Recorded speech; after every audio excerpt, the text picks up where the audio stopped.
Dalam hal ini pidana bisa menyasar dua pihak, yaitu pihak yang diduga memalsukan dan pihak yang menuduh secara tidak. Itu kalau satu aset aja, misal kurang daftar sertifikat.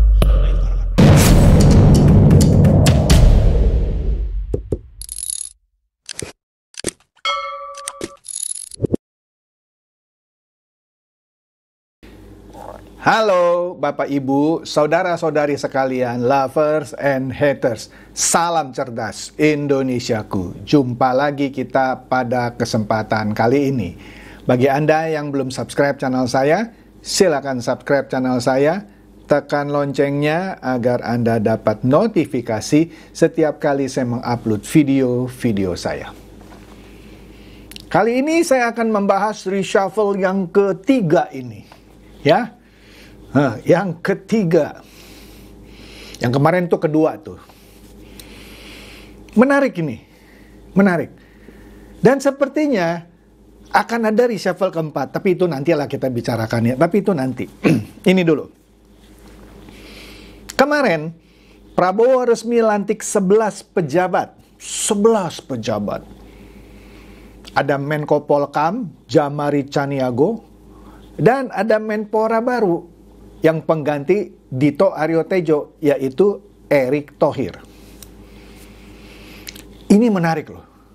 Biasanya kalau menteri yang diganti dari satu partai tertentu, misalnya Dito Aryo Tejo kan dari Golkar, ini digantikan oleh Erick Thohir. Erick Thohir tuh bukan dari Golkar. Menarik ya? Menarik ya?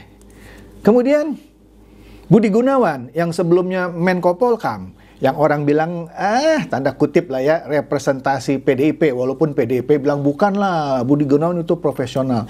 Sekarang digantikan oleh Djamari Tjaniago yang adalah kader Gerindra.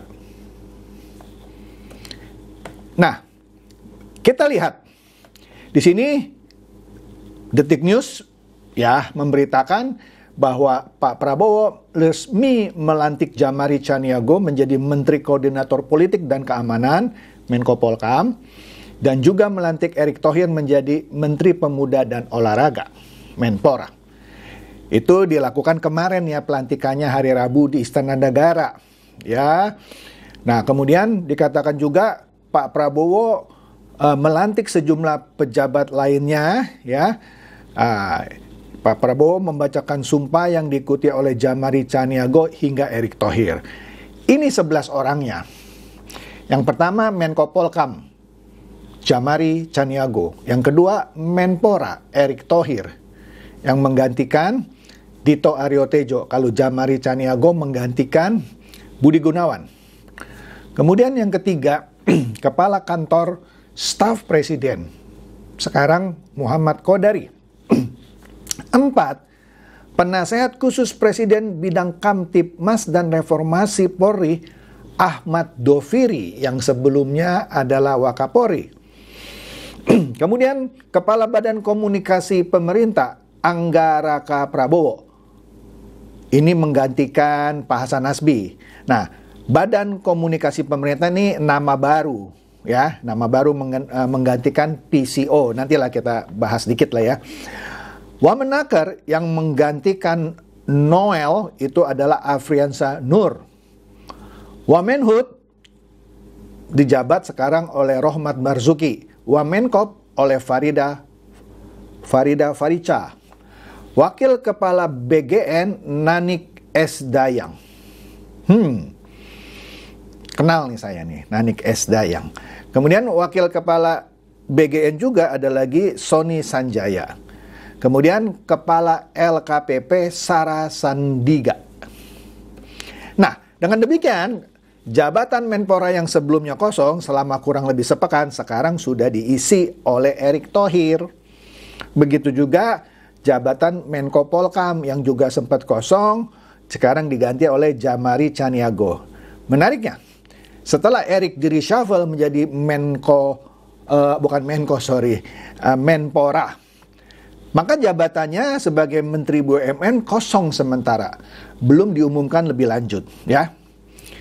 Nah, katanya pemerintah memang belum menunjuk menteri baru yang definitif, ya, lagi mencari sosok yang tepat.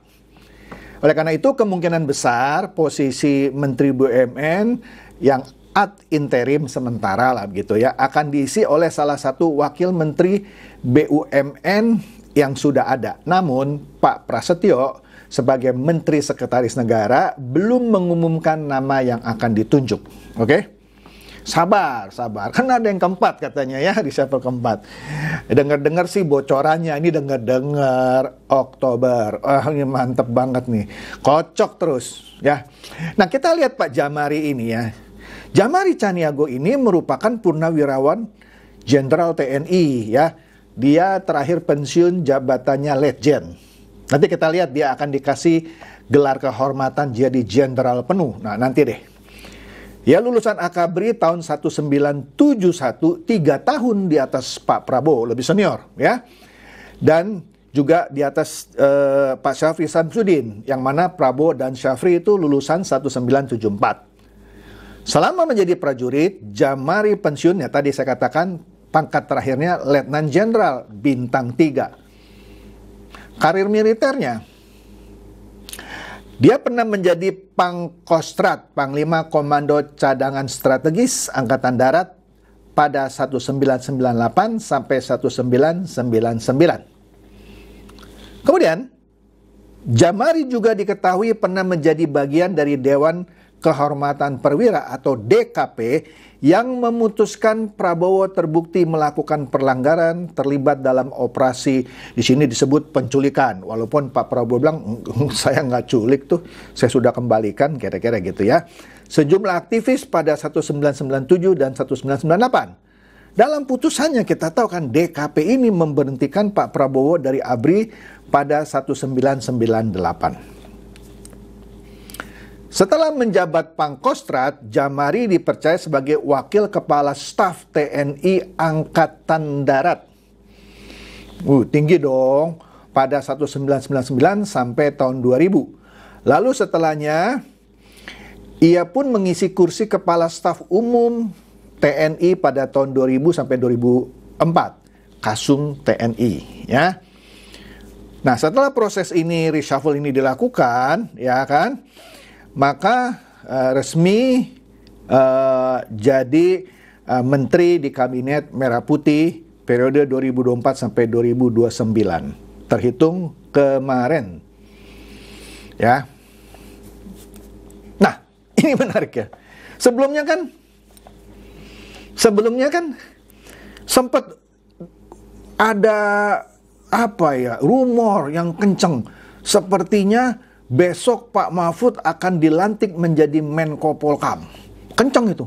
Wartawan terus bertanya ya kepada Bapisus. Cuman Bapisus ini tidak mau menjawab. Ini membuat para wartawan sepertinya tambah yakin. Saya nggak tahu dapat bocor halus dari mana ya. Mahfud MD mau dilantik jadi Menko Polkam. Nah, kemudian kita lihat nih cuitan ICPC. ICPC di X atau yang dulu namanya Twitter, dia mengutip cuitan Aprilia yang sebelumnya, ya. Dikatakan di sini 2 kali kena prank. Apes banget hidupnya. Siapa nih yang kena prank? Nah, kita lihat nih cuitan Aprilia yang judulnya yang dilantik dan yang kecewa. Yang kecewa tentu yang kena prank. Ini kata Aprilia loh. Dan ICPC. Nah, di sini yang dilantik adalah Jamari Caniago sebagai Menko Polkam. Ya, Menko Polkam. Kemarin, Rabu, 17 September. Yang dikabarkan bakal jadi Menko Polkam, yang rumornya kenceng katanya, yaitu Mahfud MD. Katanya nih, kata Detik Jogja, sudah di Jakarta beberapa hari. Mungkin dia siap-siap nih. Kan Pak Prabowo suka bikin kejutan kan ya. Dia main langsung telepon, kamu jadi menteri saya gitu ya. Nah ini kalau menurut Detik Jogja, mungkin Pak Mahfud nih siap-siap. Dia sudah di Jakarta beberapa hari. Aduh, kena prank ya berarti ya. Kasihan juga ya. Nah, kemudian Presiden Prabowo juga melantik Ahmad Doviri. Ahmad Doviri terakhir pangkatnya Komjen, bintang 3, ya kan? Dia dulu pensiun sebagai Wakapolri, ya kan? Nah, sekarang dia menjadi penasehat khusus Presiden bidang keamanan dan ketertiban masyarakat dan reformasi kepolisian. Aduh, institusi Polri akan direformasi. Dan Pak Ahmad Doviri ini menjadi penasehat khusus Presiden, ya, di bidang keamanan dan ketertiban masyarakat dan reformasi kepolisian, ya. Juga dilantik kemarin. Mantap. Ini dia kira-kira rekam jejak dari Ahmad Doviri. Dialah yang memecat Verdi Sambo, ya. Dia juga mengungkap kasus pembunuhan terhadap Brigadir Nofriansah Yosua Huta Barat atau Brigadir J, ya, oleh mantan Kepala Divisi Profesi dan Pengamanan atau Kadif Propam, yaitu Verdi Sambo pada 2022. Selaku Kaba Intelkam, Doviri juga berperan dalam pengungkapan kasus pembunuhan Brigadir J oleh Richard Eliezer atau Baradae. Nah, diberitakan oleh Antara News pada 15 Februari 2023, Ibunda Baradae, yaitu Rike Alma Pudihang, berterima kasih kepada jajaran petinggi Polri, ya, termasuk Ahmad Doviri sebagai Kaba Intelkam. Ya, Ahmad Doviri juga yang memimpin sidang Komisi Kode Etik Polri atau KKEP terhadap Irjen Pol Verdi Sambo pada Agustus 2022.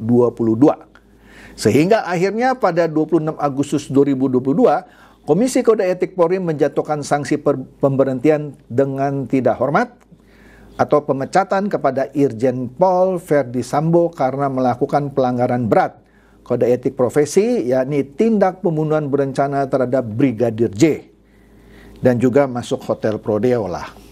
Nah, El Sinta memberitakan Presiden Prabowo anugerahkan pangkat istimewa kepada 2 purnawirawan, yaitu Pak Caniago, Jamari Caniago, dari Letjen ketika dia pensiun menjadi jenderal penuh.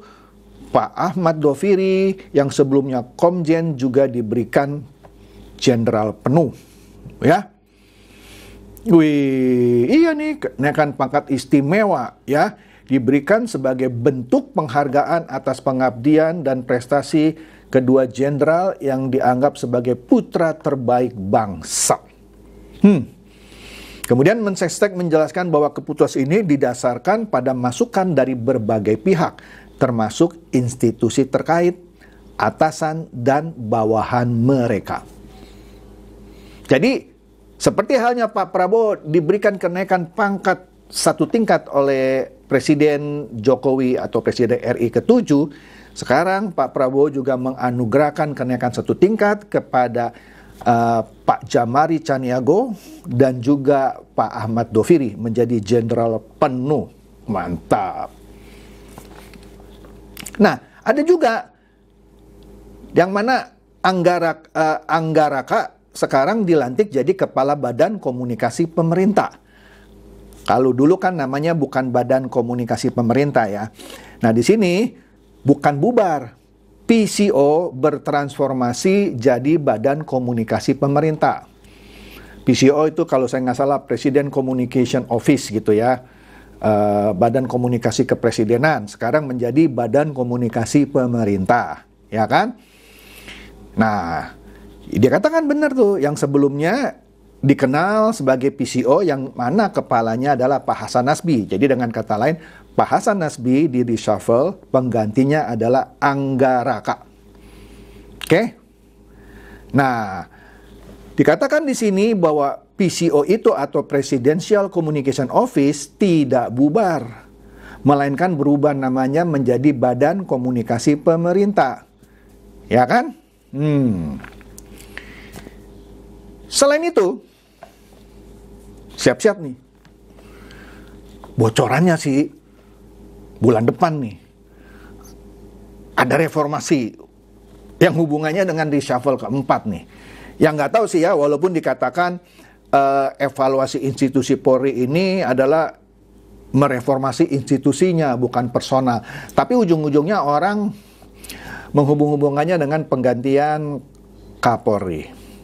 Kita tunggu saja siapa ini pengganti Kapolri. Katanya ada dua calon kuat. Yang satu inisialnya D, yang satu inisialnya S. Siapa itu? Nggak tahu deh, nanti kita lihat aja. Gitu deh, kira-kira demikian dari saya. Semoga ini mencerdaskan dan mencerahkan Anda semua. Silakan share video saya ini kepada teman-teman, sahabat atau kerabat supaya mereka tambah cerdas dan tercerahkan. Seperti biasa, terima kasih.